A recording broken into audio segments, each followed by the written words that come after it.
ఈ కళ్యాణ మహోత్సవానికి సర్వసన్నద్ధం అవుతుంది.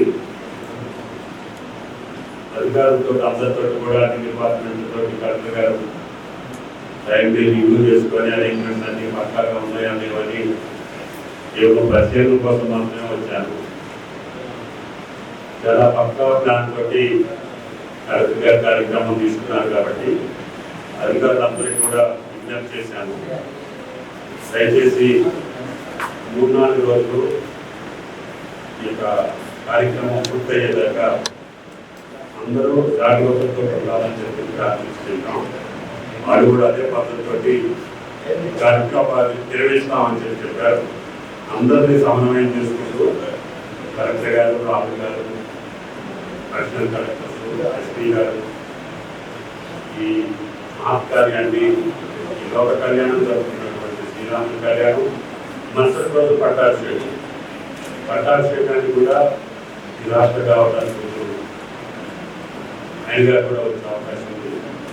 కాబట్టి దయచేసి 2 రోజులు కూడా భద్రాద్రి పట్టణాన్ని అన్ని కోణాల్లో ఆదర్శంగా ఉంచాలని చెప్పి అధికార యంత్రాంగాన్ని కోరుతూ ఈ సంవత్సరం మంచి శుభదినం భద్రాచలం. నేను ఎప్పుడు అడిగినా చేస్తే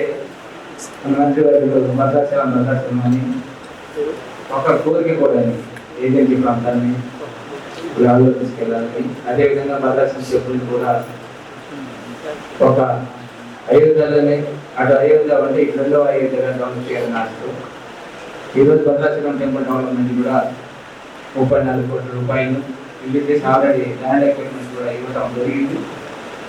ఇది గత ఎన్నో సంవత్సరాల నుంచి అనుకుంటున్నాం. దాన్ని కూడా సాధించి పెట్టడానికి ప్రత్యేకంగా ధన్యవాదాలు. ముఖ్యమంత్రి గారికి కూడా ధన్యవాదాలు.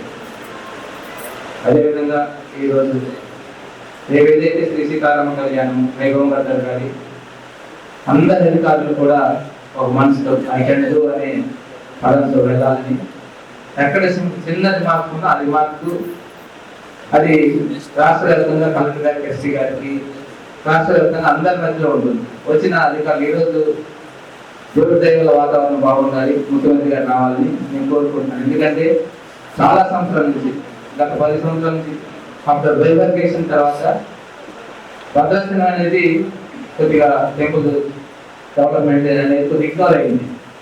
అప్పుడు ప్రభుత్వం గత ప్రభుత్వంలో ముఖ్యమంత్రి గారు రాకపోవడం, దీనికి మంత్రి గారికి అన్ని సెంటిమెంట్ ఉందా లేదా తెలియదు. మాకైతే మంచి వాతావరణం బతుకుతాం, మంచి బతుకుతాం. ఇక్కడ ఉన్న ప్రజలందరూ కూడా ఆరోగ్యాలతో ఉన్నాం.